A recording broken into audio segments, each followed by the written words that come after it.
वैदिक सभ्यता के महत्वपूर्ण प्रश्नों की श्रृंखला के भाग 3 में आप सभी का स्वागत है। ये प्रश्न श्रृंखला महत्वपूर्ण प्रश्नों को संकलित करके बनाई गई है, जिसमें विगत वर्षों के आए हुए प्रश्न और महत्वपूर्ण प्रश्नों को शामिल किया गया है। चलिए इस प्रश्न श्रृंखला की शुरुआत करते हैं। आप भी हमारे साथ साथ अपने प्रश्नों को हल करते रहिए और अंतिम में अपने स्कोर को देखिएगा। तो चलिए शुरू करते हैं। भाग 3 का पहला प्रश्न।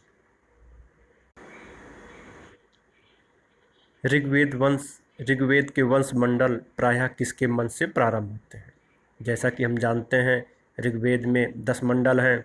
दूसरा मंडल से लेकर के 7वां मंडल, इसको प्राचीन मंडल कहते हैं। इसकी रचना किसी न किसी ऋषियों द्वारा की गई है। इसी प्राचीन मंडल को वंश मंडल भी कहा जाता है। तो ऋग्वेद के वंश मंडल के मंत्र प्रायः अग्नि के मंत्र से प्रारंभ होते हैं।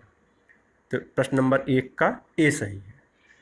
देखिए, ऋग्वैदिक काल में सबसे महत्वपूर्ण देवता इंद्र थे, उसके बाद द्वितीय महत्वपूर्ण देवता अग्नि होते हैं। तो आप ध्यान दीजिएगा, इंद्र, इनके जो विभिन्न नाम हैं जिनसे ये जाने जाते हैं, वहाँ पर इंद्र ऑप्शन ज़्यादा सही होता है। लेकिन और यदि मंत्रों की शुरुआत होगी कि ऋग्वेद के मंत्र किससे प्रारंभ होते हैं, तो अग्नि देवता से प्रारंभ होते हैं। तो यहाँ दे रहा है वंश मंडल के मंत्र किससे प्रारंभ होते हैं, तो अग्नि देवता है।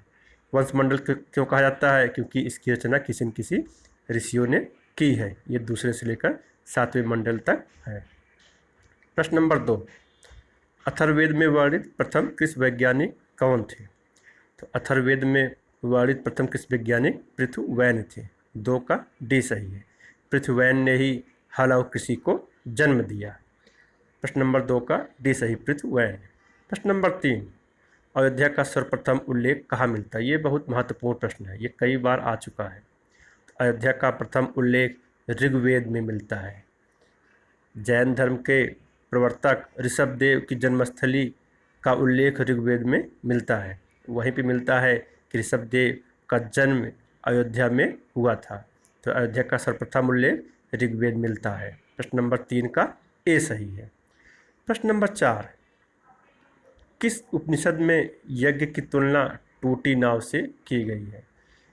तो मुंडक उपनिषद है, जिसमें यज्ञ को टूटी फूटी नौका कहा गया है। प्रश्न नंबर 4 का डी सही है, मुंडक उपनिषद। प्रश्न नंबर 5, वैदिक राजाओं एवं राज्यों के निम्नलिखित युग्मों में कौन सा एक सुमेलित नहीं है? 3 युग सुमेलित हैं और 1 युग सुमेलित नहीं है। उसी की हमको पहचान करनी है।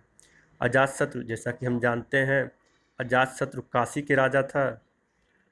अश्वपति ये कैके राज्य के राजा थे। जनक ये विदेह के राजा थे। जनक अपने दार्शनिकता के लिए प्रसिद्ध थे। जनमेजय ये कुरु के राजा थे। जनमेजय और परीक्षित का उल्लेख अथर्ववेद में मिलता है। ये कुरु के राजा होते हैं। तो डी का 5 का डी गलत है। इसमें कौन सुमेलित नहीं है? तो डी, जनमेजय मद्र।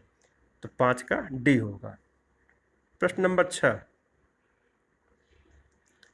वैदिक देवता इंद्र के विषय में निम्नलिखित कथनों पर विचार कीजिए तथा कथनों के दिए गए कूट से अपना उत्तर चुनिए। पहला है झंझावत के देवता थे। दूसरा है नैतिक व्यवस्था के संरक्षक थे। तीसरा है वर्षा के देवता थे। चौथा है पापियों को दंड देते थे। जैसा कि हम जानते हैं, इंद्र झंझावत और वर्षा के देवता थे। तो इसमें 1 और 3 सही है। 6 का सी सही है। नैतिक व्यवस्था के देवता वरुण थे और पापियों को दंड देने का कार्य वरुण करते थे।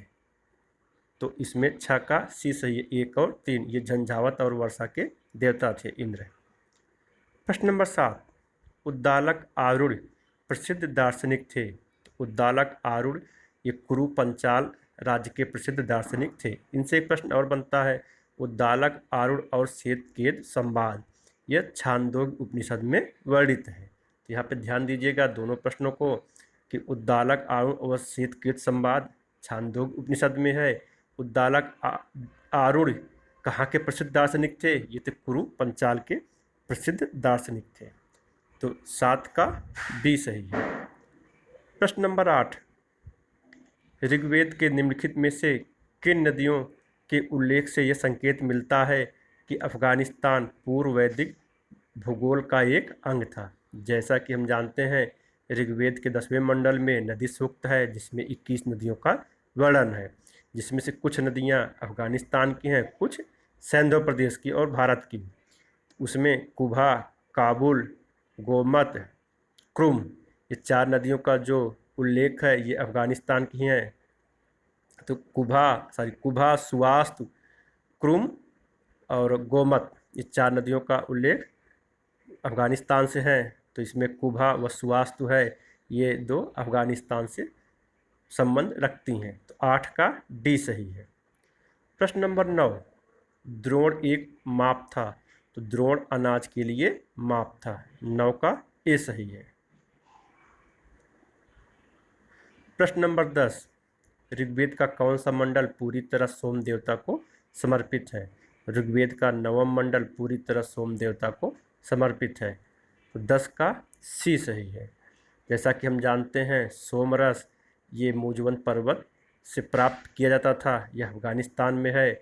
सोम को पीने के कारण सोमापा या सोम का रक्षक करने का सोमापा इंद्र कहे जाते थे। तो सोम एक महत्वपूर्ण पेय रस था। 10 का सी सही है। सोम के लिए कौन सा मंडल है, 9वां मंडल। प्रश्न नंबर 11, निम्न में से किस विदुषी ने वैदिक मंत्रों की रचना की थी। जैसा कि हम जानते हैं विश्वारा, घोषा, सिकता, अपाला, इन्होंने वैदिक मंत्रों की रचना की है। तो 11 का 20 सही है, विश्वारा और घोषा। प्रश्न नंबर 12, वैदिक साहित्य में सभा और समित को किस देवता की 2 पुत्रियां कहा गया है। तो अथर्ववेद में सभा व समित को प्रजापति की 2 पुत्रियां कहा गया। जैसा कि हम जानते हैं उत्तर वैदिक काल में प्रजापति सबसे महत्वपूर्ण देवता थे। तो सभा और समित को प्रजापति की 2 पुत्रियां कहा गया। 12 का डी सही है।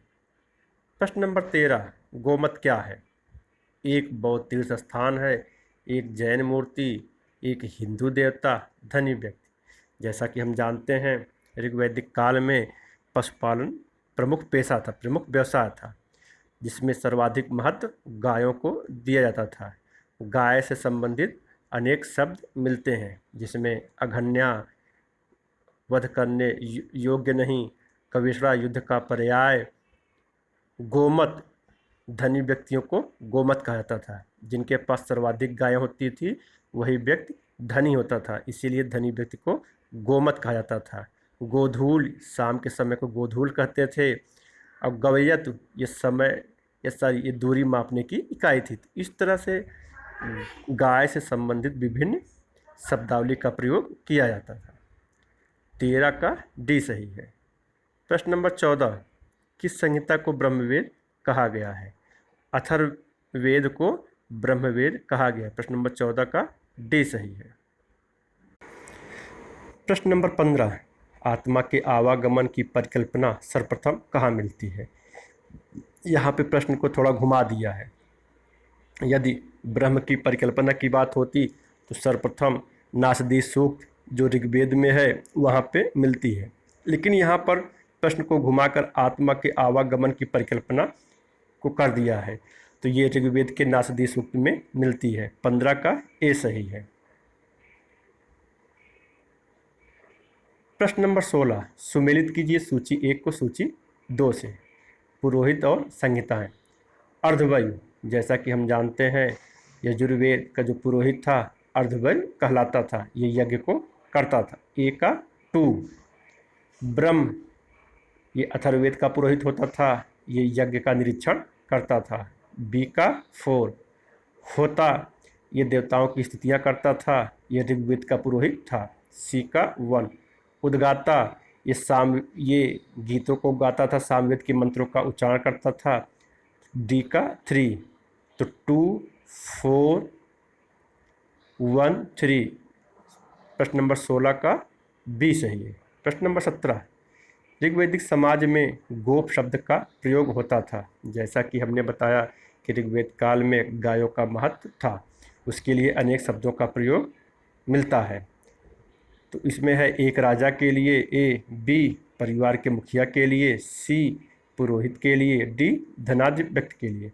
जैसा कि हम जानते हैं राजा को गोपद कहा जाता था, तो 17 का ए होगा। गोप शब्द का प्रयोग राजा के लिए मिलता है। परिवार का मुखिया कुलप या गृहपत था। पुरोहित के लिए पुरोहित शब्द आया है और धनाढ्य व्यक्ति के लिए गोमत शब्द का प्रयोग मिलता है। तो 17 का ए सही है। राजा के लिए गोप शब्द या गोपत शब्द का प्रयोग होता था। प्रश्न नंबर 18, निम्नलिखित में से किसका ऋग्वेद में केवल एक बार उल्लेख है? तो गंगा नदी है जिनका ऋग्वेद में केवल एक बार उल्लेख है, और गंगा और यमुना का उल्लेख 3 बार हुआ है। ऋग्वैदिक काल की सबसे महत्वपूर्ण नदी सिंधु थी, जिसका सर्वाधिक बार उल्लेख हुआ है, और सबसे पवित्र नदी सरस्वती थी, जिसके लिए नदीतमा, देवीतमा, मातृतमा शब्द का प्रयोग किया गया है। कुभा यह अफगानिस्तान में बहने वाली नदी थी, इसका नाम काबुल था। तो 18 का ए सही है। गंगा, गंगा का उपयोग ऋग्वेद में केवल एक बार हुआ है।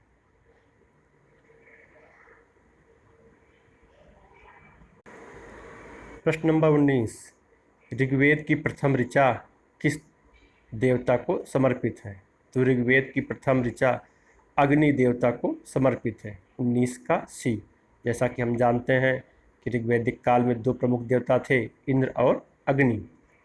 तीसरे प्रमुख देवता वरुण थे। तो ऋग्वेद की प्रथम ऋचा अग्नि देवता को समर्पित है। 19 का सी सही है। प्रश्न नंबर 20, ऋषि याज्ञवल्क्य के जीवन पर किस उपनिषद में प्रकाश डाला गया है? तो ऋषि याज्ञवल्क्य के जीवन पर बृहदारण्यक उपनिषद में प्रकाश डाला गया है। तो 20 का डी सही है। प्रश्न नंबर 21, पुरुष सूक्त ऋग्वेद के किस मंडल में है? जैसा कि हम जानते हैं पुरुष सूक्त ऋग्वेद के 10वें मंडल में है, जिसमें वर्ण व्यवस्था का उल्लेख किया गया है। यहाँ पर कभी कभी प्रश्न घुमा पूछता है, ये यहाँ पर विश्व रचना के मंत्र हैं। एक विराट पुरुष है जिसके मुख से ब्राह्मण, भुजाओं से क्षत्रिय, उदर से वैश्य और पैरों से शूद्र के जन्म को बताया गया है। तो पुरुष सूक्त ऋग्वेद के 10वें मंडल में। 21 का डी सही है। प्रश्न नंबर 22, ब्राह्मण का विषय क्या है? तो ब्राह्मण का विषय कर्मकांड है। 22 का सी सही है।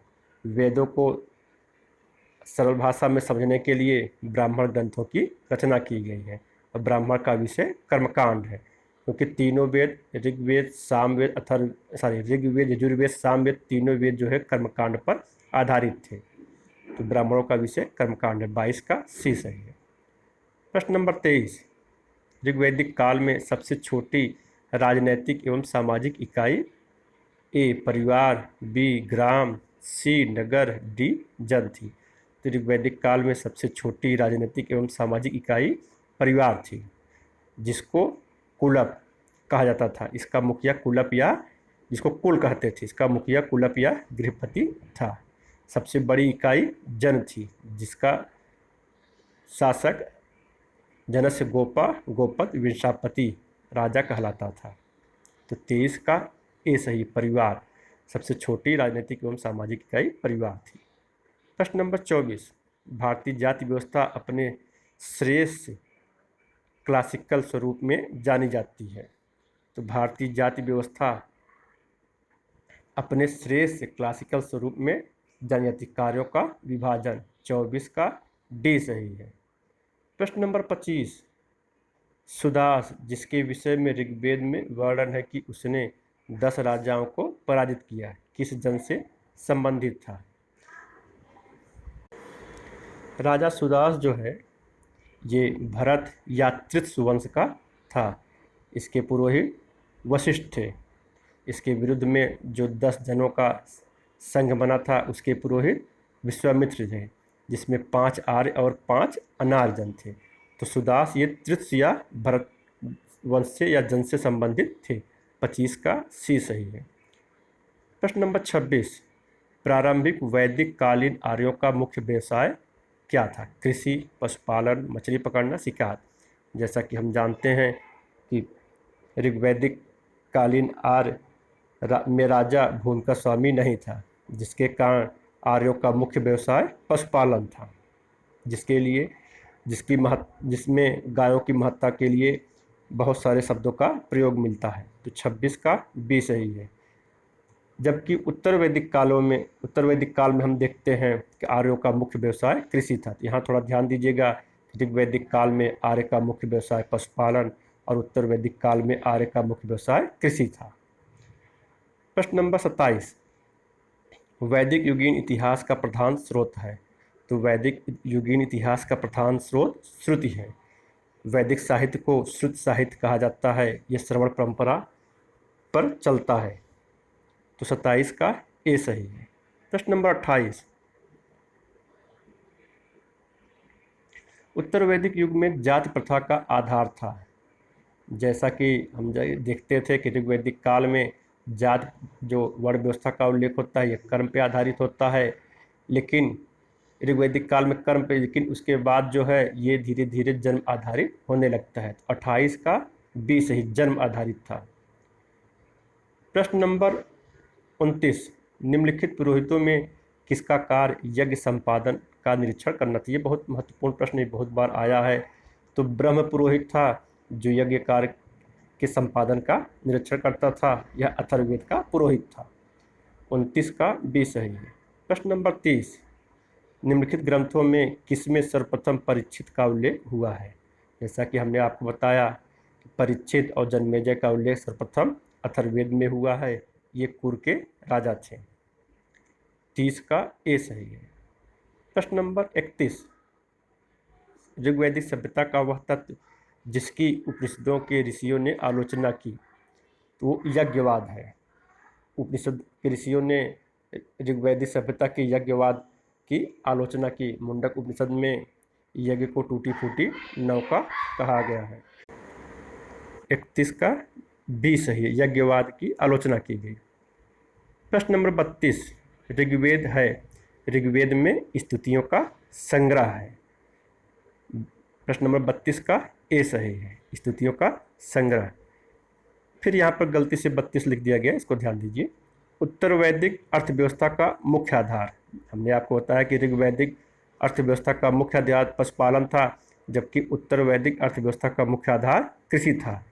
तो इसका सी कृषि होगा। प्रश्न नंबर 33, निम्नलिखित में से किस देवता के रथ को बकरे द्वारा खींचने का वर्णन मिलता है। तो पूषण एक ऐसे देवता थे जिनके रथ को बकरे खींचते थे। 33 का बी सही है। ऋग्वेद काल में पूषण पशुओं के देवता थे, जबकि उत्तर वैदिक काल में ये शूद्रों के देवता हो जाते हैं। तो इसी के साथ वैदिक सभ्यता के महत्वपूर्ण प्रश्नों की श्रृंखला का भाग 3 समाप्त होता है। धन्यवाद।